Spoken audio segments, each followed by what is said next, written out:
നമസ്കാരം. ലോകസഭാ തെരഞ്ഞെടുപ്പിന്റെ വലിയ വീറും വാശിയും കാണുന്ന കേരളത്തിൽ നമ്മൾ ഇന്ന് ചർച്ച ചെയ്യുന്നത് ആലത്തൂർ മണ്ഡലത്തെക്കുറിച്ചാണ്. പാലക്കാട് ജില്ലയിലെ ചിറ്റൂരും നെന്മാരയും ആലത്തൂരും തരൂറും ഉൾപ്പെടുമ്പോൾ ഇപ്പുറത്ത് തൃശൂർ ജില്ലയിൽ നിന്ന് വടക്കാഞ്ചേരിയും കുന്നംകുളവും ചേലക്കരയുമാണ് ഈ മണ്ഡലത്തിൽ പെടുന്നത്. രമ്യ ഹരിദാസ് എന്ന കേരളത്തിന്റെ പെങ്ങളൂട്ടി എന്ന് ഓമന പേരിട്ട് വിളിച്ചപ്പോൾ അവർ വിജയിച്ചു കയറിയത് 1,58,000-ലധികം വോട്ടുകൾക്കാണ്. തോൽപ്പിച്ചു വിട്ടത് CPM-ന്റെ കരുത്തനായ യുവനേതാവ് സിറ്റിംഗ് MP കൂടിയായിരുന്ന PK ബിജുവിനെയായിരുന്നു. 5 വർഷം അവർ ആലത്തൂരിന്റെ മണ്ണ് ഇളക്കിമറിച്ചു എന്ന് മാധ്യമങ്ങൾ എഴുതുമ്പോൾ ഈ 5 വർഷം കഴിഞ്ഞുള്ള തെരഞ്ഞെടുപ്പിൽ അവർ എത്രത്തോളം ആലത്തൂരിൽ വിജയപ്രതീക്ഷ വെക്കുന്നു. അതുപോലെ തന്നെ CPM-ന്റെ സ്ഥാനാർത്ഥിയാണെങ്കിൽ കരുത്തരിൽ കരുത്തനാണ്.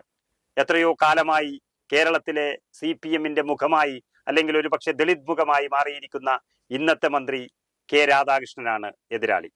നമുക്ക് ആലത്തൂർ മണ്ഡലത്തിലെ ഈ ശക്തമായ പോരാട്ടത്തെ ഇനി ആരുടെ വിജയം എന്ന് പറയുന്നതിനപ്പുറം എത്രത്തോളം അത് ജനങ്ങൾ ആലത്തൂർ മണ്ഡലത്തെ കുറിച്ച് ആ ഒരു സ്പോർട്സ്മാൻ സ്പിരിറ്റോടെ കാണുന്നു എന്നുള്ളത് നമുക്ക് നോക്കാം.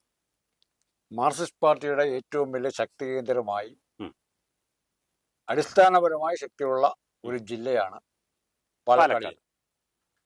അവിടെ രമ്യ ഹരിദാസ് ആദ്യം മത്സരിക്കാൻ വരുമ്പോൾ വളരെ നിസ്സാരമായ ഒരു എതിരാളിയായിട്ടാണ് CPM സമീപിച്ചത്. ആ സമീപനത്തിൽ തന്നെ CPM-ന് തെറ്റുപറ്റി.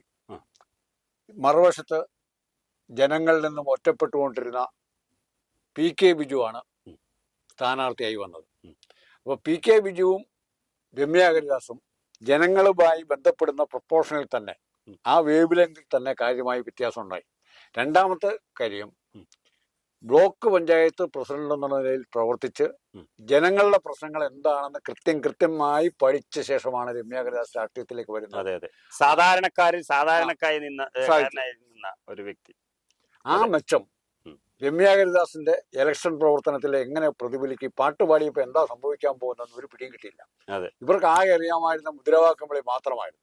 പാട്ടുകൾ കൊണ്ട് ജനങ്ങളെ സ്വാധീനിക്കാൻ പറ്റുമെന്ന് രമ്യ ഹരിദാസ് തെളിയിച്ചു. അങ്ങനെയാണ് പാട്ടും പാടി ജയിച്ചത്. അതെ. എങ്കിലും നമുക്ക് കഴിഞ്ഞ 2019 തെരഞ്ഞെടുപ്പിനേക്കാളും ആലത്തൂർ മണ്ഡലം CPM-നെ ഏറ്റവും പിടിച്ചുകുലുക്കുന്ന ഒരു മണ്ഡലം കൂടിയാണ്. അത് രാധാകൃഷ്ണന്റെ സ്ഥാനാർത്ഥിത്വത്തോടുകൂടി ഒരു പരിധി വരെ അവർക്ക് പരിഹരിക്കാൻ കഴിയുമെന്ന് തോന്നിയിട്ടുണ്ടെങ്കിലും അവസാന ഘട്ടമാകുമ്പോഴേക്കും വീണ്ടും തിരിച്ചടികളുടെ കാലം തന്നെയാണ് വരുന്നത് എന്നവർ വിലയിരുത്തുന്നുണ്ട്. അതവിടെ നിൽക്കട്ടെ.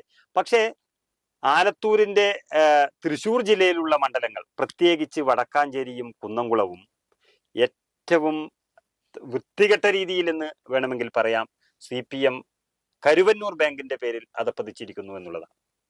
ആ കരുവന്നൂർ ബാങ്ക് വലിയൊരു രീതിയിൽ ബാധിക്കുന്ന ഒരു മണ്ഡലം കൂടിയാണ് ആലത്തൂർ എന്ന് പറയാതിരിക്കാൻ കഴിയില്ല. കരുവന്നൂർ ബാങ്കിലെ ഡെപ്പോസിറ്റേഴ്സ് അവിടെ വന്ന നഷ്ടം നേരിട്ട് അനുഭവിച്ചവരും അല്ലാത്തവരുണ്ട്. ഇത് മനസ്സിലാക്കിയവര് നഷ്ടം സംഭവിച്ചതിനെ കുറിച്ച് അല്ലെ കോപ്പറേറ്റീവ് ബാങ്കിൽ നടന്ന ക്രമക്കേടിനേക്കാൾ കൂടുതൽ ഗൗരവത്തിലെടുക്കുന്നത് ഈ വിഷയത്തോട് CPM-ന്റെ ഏറ്റവും പ്രധാനപ്പെട്ട നേതാക്കളുടെ പ്രതികരണമാണ്. പിണറായി വിജയന്റേത്, MV ഗോവിന്ദന്റേത്, മുൻ മന്ത്രി AC മൊയ്തീന്റെ, അവിടുത്തെ തൃശൂർ ജില്ലാ സെക്രട്ടറിയുടെ ഈ പ്രതികരണം കണ്ടപ്പോൾ ജനങ്ങൾക്കൊന്ന് മനസ്സിലായി, ഇത് പാർട്ടി തന്നെയാണ് ഈ കൊള്ള നടത്തിയിരിക്കുന്നത്. അതിനുവേണ്ടി കുറെ ഉപകരണങ്ങളെ ഉപയോഗിച്ച് അവർക്ക് കുറെ കമ്മീഷൻ കൊടുത്തു എന്നുള്ളതല്ലാതെ പാർട്ടിയുടെ പ്രമുഖ നേതാക്കൾക്ക് വേണ്ടി കൊള്ള നടത്തി കൊണ്ടുപോയിരിക്കുന്നു എന്നുള്ള അക്കൗണ്ടുകളാണ് ഇതിനു വേണ്ടി തിരിച്ചറിവ് ജനങ്ങൾക്കുണ്ടായിരിക്കുന്നു. ആ ബോധ്യപ്പെടൽ സാമാന്യഗതിയിൽ ഇവര് പറയുന്ന ഉത്ബുദ്ധനായ മലയാളി ഒരിക്കലും ഒരു ഇടതുപക്ഷ സ്ഥാനാർത്ഥിക്ക് വോട്ട് ചെയ്യാൻ. ശരിക്കും ഈ കരുവന്നൂർ ബാങ്ക് ഉൾപ്പെടുന്നത് ഈ ആലത്തൂർ മണ്ഡലത്തിലല്ല എങ്കിലും തൊട്ടടുത്താണെങ്കിലും കരുവന്നൂർ ബാങ്കിന്റെ പ്രവർത്തനങ്ങളൊക്കെ നടത്തി എന്ന് പറയുന്നത് AC മൊയ്തീൻ, ഇപ്പോൾ ED-യുടെ അല്ലെങ്കിൽ ജയിലിൽ കിടക്കുന്ന അരവിന്ദാക്ഷൻ, PK ബിജു, ഇവരൊക്കെ ആലത്തൂർ മണ്ഡലവുമായി ബന്ധപ്പെട്ട് നിൽക്കുന്നവരാണ്. കുന്നംകുളം MLA ആണ് AC മൊയ്തീൻ, വടക്കാഞ്ചേരിയിലെ താമസക്കാരനാണ് AC മൊയ്തീൻ, അതുപോലെ തന്നെ വടക്കാഞ്ചേരി മുനിസിപ്പൽ കൗൺസിലറാണ് ഈ അരവിന്ദാക്ഷൻ. ഈ ബുദ്ധികേന്ദ്രം അല്ലെങ്കിൽ പണമൊക്കെ കൊണ്ടുപോയി സൂക്ഷിക്കുന്ന വ്യക്തി എന്ന് ED തന്നെ കണ്ടെത്തിയിരിക്കുന്ന അരവിന്ദാക്ഷൻ. അതുപോലെ PK ബിജു തന്നെയാണ് ഇതിന്റെ MP ആയിരിക്കുമ്പോഴും അല്ലാത്ത സമയത്തുമൊക്കെ ഇതിന്റെ കുറ്റവാളികളെ രക്ഷിക്കാൻ വേണ്ടി മുന്നിട്ടിറങ്ങിയത് എന്നും പറയുന്നു. അപ്പോൾ കരുവന്നൂർ ബാങ്കിൽ അന്ന് ഞങ്ങൾ നേരിട്ട് മണ്ഡലങ്ങളിലൂടെ ഒരു യാത്ര നടത്തിയതാണ്. അപ്പോൾ അവിടുന്ന് രമ്യ ഹരിദാസിന്റെ ന്യൂനതകളും അതുപോലെ തന്നെ CPM-ന്റെ ന്യൂനതകളും ഒക്കെ പറയുന്നവർ അവസാനം പറഞ്ഞു വെക്കുന്നത് ഞങ്ങളുടെ എല്ലാം കൊണ്ടുപോയ CPM-ന്റെ നടപടി ഉണ്ടല്ലോ, അതിനെതിരെ ഒരു പ്രതിഷേധം ഉണ്ടാവുക തന്നെ ചെയ്യുമെന്നാണ്. അതുകൊണ്ടാണ് നമ്മൾ ഇത്രയും ആധികാരികമായി പറയുന്നത്.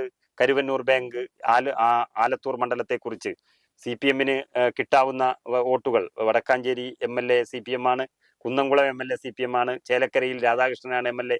അങ്ങനെ എല്ലാ നിയമസഭാ മണ്ഡലങ്ങളിലും CPM ജയിക്കുമ്പോഴും അവർക്ക് തിരിച്ചടിയാകുന്നത് കരുവന്നൂർ ബാങ്ക് ആണ് എന്നുള്ളത് സാക്ഷ്യപ്പെടുത്തുകയാണ് അവിടുത്തെ ജനങ്ങൾ. പക്ഷെ വേറൊരു കാര്യം കൂടി അക്കൂട്ടത്തിൽ സാക്ഷ്യപ്പെടുത്തുന്നുണ്ട് CPM. അഴിമതി രഹിതനായ ഒരു സ്ഥാനാർത്ഥിയാണ് മത്സരിക്കുന്നതെങ്കിൽ ജനങ്ങളെ കുറെ കൂടെ സ്വാധീനിക്കാൻ പറ്റും എന്നുള്ള തെളിവ് കൂടിയാണ് മന്ത്രി രാധാകൃഷ്ണൻ അങ്ങോട്ട് അയച്ചിരിക്കുന്നത്. പക്ഷെ രാധാകൃഷ്ണനെ ഒന്ന് ഒതുക്കിയത് കൂടിയല്ലേ? നാളെ പിണറായി വിജയന് പകരം മുഖ്യമന്ത്രി സ്ഥാനത്തേക്ക് വരെ ശൈലജയെ പോലെ പരിഗണിക്കപ്പെടാൻ സാധ്യതയുണ്ടായിരുന്ന ഒരു നേതാവാണ് അവിടെ ഇല്ലാതാകുന്നത്. ഒരുപക്ഷെ ഡൽഹിക്ക് പോവുകയാണെങ്കിൽ റിയാസ് ചിരിക്കുന്നുണ്ടാവോ ഇല്ലയോ എന്ന് ഇപ്പോൾ നമുക്ക് പറയാൻ പറ്റും. റിയാസിനെ ചിരിപ്പിക്കാൻ വേണ്ടിയായിരിക്കും ഈ ഒരു തീരുമാനം എന്ന് പറയുന്നവരുമുണ്ട്. ഏതായാലും രാധാകൃഷ്ണന്റെ സ്ഥാനാർത്ഥിത്വം നമ്മൾ ഇപ്പോൾ പറഞ്ഞതുപോലെ ചേലക്കരയിൽ അദ്ദേഹത്തിന്റെ മണ്ഡലം, തൃശൂർ ജില്ലയിലെ മണ്ഡലങ്ങൾ രാധാകൃഷ്ണനല്ല ആര് വന്നാലും CPM-ൽ ഒരു തിരിച്ചടി ഉണ്ടാകുമെന്ന് നമ്മൾ വിലയിരുത്തി. അതുപോലെ തന്നെ പാലക്കാട് ജില്ലയിലേക്ക് പോകുമ്പോൾ ഇതൊക്കെ ഒരു തിരിച്ചടിയാകുമോ, അല്ല CPM-ന്റെ പഴയ പ്രതാപം അവിടെ വീണ്ടും വരുമോ എന്നുള്ളത് പറയാൻ കഴിയും. CPM തുടങ്ങി വെച്ച കേരളത്തിന്റെ വരാനിരിക്കുന്ന തലമുറയ്ക്കൂടെ ശാപമായ ഒരു രീതിയുണ്ട്. ഗുരുതരമായ സാമ്പത്തിക കുറ്റം അല്ലാതുള്ള പീഡന കുറ്റങ്ങളോ എന്ത് കുറ്റകൃത്യത്തിൽ ഏർപ്പെട്ടാലും പാർട്ടിയിൽ വിശ്വസിച്ച് പാർട്ടി അന്വേഷിച്ച് പാർട്ടി അതിന് തീരുമാനം കണ്ടെത്തുന്ന ഏറ്റവും വൃത്തികെട്ട ഒരു സാഹചര്യം തീവ്രത അളക്കാനടക്കം ഉള്ള ഉപകരണങ്ങൾ ആ PK ബാലനും വിജയരാഘവനും ഒക്കെ തന്നെയാണ് വീണ്ടും ഇതിന്റെ സൃഷ്ടാക്കളായിട്ട് വന്നിരിക്കുന്നത്. അപ്പോൾ യഥാർത്ഥത്തില് ആ തെറ്റ് സമൂഹത്തോട് ഇന്ന് ചെയ്യുന്ന തെറ്റല്ല, നാളെയും മറ്റന്നാളും വരാനിരിക്കുന്ന എല്ലാ ദിവസവും ചെയ്യുകയാണ്. നാളെ ഇതേ തെറ്റ് വേണമെങ്കിൽ കോൺഗ്രസോ ലീഗോ ആവർത്തിച്ചാൽ മാർക്സിസ്റ്റ് പാർട്ടിക്ക് മിണ്ടാൻ പറ്റില്ല. അപ്പൊ ആ അവസരം എത്രയും പെട്ടെന്ന് ജനങ്ങളെ ബോധ്യപ്പെട്ട് ഈ തെറ്റിന് ഉള്ള ശിക്ഷ കൊടുക്കാനുള്ള ഒരു അവസരമാണ് കരുവന്നൂർ ബാങ്കുമായി ബന്ധപ്പെട്ടും നടക്കുന്നതും. അതിന് ഏറ്റവും പറ്റിയ ആള് ഒരുപക്ഷെ രമ്യ ഹരിദാസ് തന്നെയായിരിക്കും. അപ്പോൾ അത് തൃശൂർ ജില്ലയിൽ ഒരു തിരിച്ചടി നമ്മൾ പറയുന്നു. അതേപോലെ പാലക്കാട് ജില്ലയിൽ 4 നിയമസഭാ മണ്ഡലങ്ങളുണ്ട്, ഒരുപാട് ജനസംഖ്യയുണ്ട്. ആ പാലക്കാട് മണ്ഡലത്തിലും രമ്യ ഹരിദാസ് തന്നെ ആകുമോ മുന്നിട്ട് നിൽക്കുന്നത്?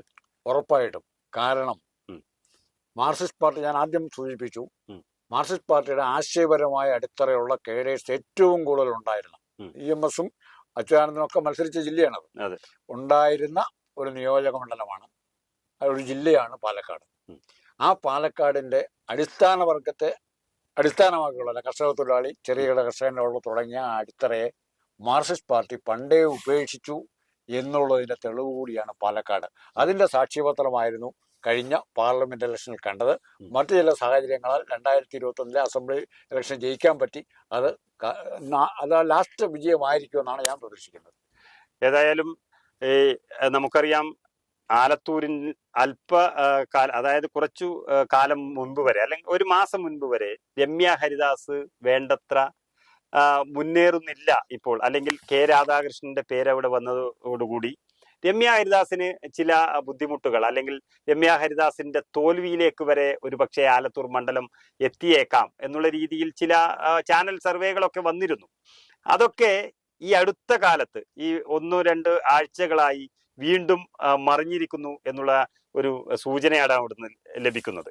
ഇപ്പോൾ സത്യത്തിൽ അവസാന ലാപ്പിൽ ആരായിരിക്കും, അല്ലെങ്കിൽ ആരാണ് ആലത്തൂരിന്റെ വിജയിയാകാൻ പോകുന്നത്? നമുക്കറിയാം, ലക്ഷക്കണക്കിന് 12 ലക്ഷത്തിലധികം വോട്ടുകൾ അല്ലെങ്കിൽ 13 ലക്ഷത്തോളം വോട്ടുകളുള്ള എല്ലാ മണ്ഡലങ്ങളും അങ്ങനെയാണ്. ആ മണ്ഡലത്തിൽ ആര് ജയിക്കും എന്നുള്ളത് ഒരു പഞ്ചായത്ത് പോലെയല്ല, നമുക്ക് വ്യക്തമായി അറിയാൻ കഴിയും. അപ്പോൾ ഈ രമ്യ ഹരിദാസിന്റെ ഒരു മുന്നേറ്റം കാണുന്നുണ്ടോ, അല്ല രാധാകൃഷ്ണൻ സ്വന്തം മണ്ഡലത്തിൽ വിജയിക്കാൻ പോവുകയാണ്?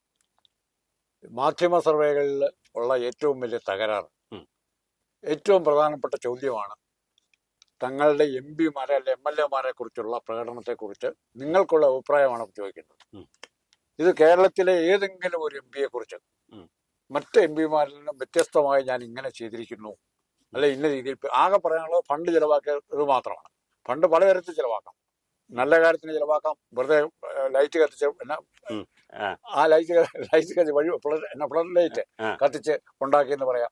അപ്പോൾ ആരോഗ്യ രംഗത്ത്, വിദ്യാഭ്യാസ രംഗത്ത് ഈ ഫണ്ടുകൾ എന്തുമാത്രം വിനിയോഗിച്ചിട്ടുണ്ട് അതാണ് അറിയേണ്ടത്. അത്രയും എല്ലാ എം പിമാരും ഏറെക്കുറെ ഒരേപോലെയാണെന്നുള്ളതിന്റെ തെളിവ് കേരളത്തിലെ എല്ലാ ആശുപത്രികളിലും പേപ്പട്ടി കടിച്ചൊരുത്തം മരുന്നിന് കഴിഞ്ഞാൽ അവിടെ ഒന്നും മരുന്നില്ല. കാരണം എം പിമാർക്ക് അവരുടെ ഫണ്ട് കൊണ്ട് ആരോഗ്യ വേണമെങ്കിൽ ഇത് വേണമെങ്കിൽ ആശുപത്രികൾക്ക് മരുന്നെത്തിക്കാനുള്ള സംവിധാനം ഉണ്ടാക്കാമായിരുന്നു. ചെറിയ ഫണ്ടല്ലേ അവരുടെ? അല്ലേ, അത് എത്രയോ എം പിമാരുണ്ട്, എത്രയോ എം എൽ എമാരുണ്ട്, ഇവർക്കെല്ലാം ഫണ്ടില്ലേ? ഒരു ജില്ലയിൽ ഇത്രയും പേര് കൂടി ഒരു ജില്ലയിലേക്ക് കൊടുത്താൽ പോരെ. പക്ഷെ ഇങ്ങുമില്ല. അപ്പൊ അത് തന്നെയാണ് കാണിക്കുന്നത്, എം പിമാരുടെ പ്രവർത്തനത്തെ അടിസ്ഥാനപ്പെടുത്തി കഴിഞ്ഞാൽ അവർക്ക് കാര്യമായി ഡേ ടു ഡേ അഡ്മിനിസ്ട്രേഷനിൽ സംസ്ഥാനത്തിന് ഇടപെടാൻ അവർക്ക് പറ്റില്ല. എങ്കിലും നമ്മളിപ്പോൾ നമ്മളിപ്പോൾ ചർച്ച ചെയ്തിരിക്കുന്നത് ആലത്തൂരിനെ കുറിച്ചാണ്. ആലത്തൂരിന്റെ ഒരു ചിത്രം എന്ന് പറയുന്നത് കെ രാധാകൃഷ്ണൻ എന്ന CPM-ന്റെ നേതാവ് വന്നതോടുകൂടി വലിയ ഭൂരിപക്ഷത്തിൽ ജയിച്ചിരുന്ന രമ്യ ഹരിദാസിന് അടിതെറ്റുമോ, പാട്ടും പാടി നടക്കുന്ന MP-ക്ക് പാട്ടും പാടി ജയിക്കാൻ കഴിയില്ല എന്നുള്ളൊരവസ്ഥയിലേക്ക് വന്നുകൊണ്ടിരിക്കുന്ന ഒരു സമയത്താണ് വീണ്ടും ആലത്തൂർ മണ്ഡലം UDF-ന്റെ കൈകളിലേക്ക് തന്നെ, അല്ലെങ്കിൽ രമ്യ ഹരിദാസിന്റെ കൈകളിലേക്ക് തന്നെ വരും എന്നുള്ളൊരു സൂചന നമുക്ക് ലഭിക്കുന്നത്.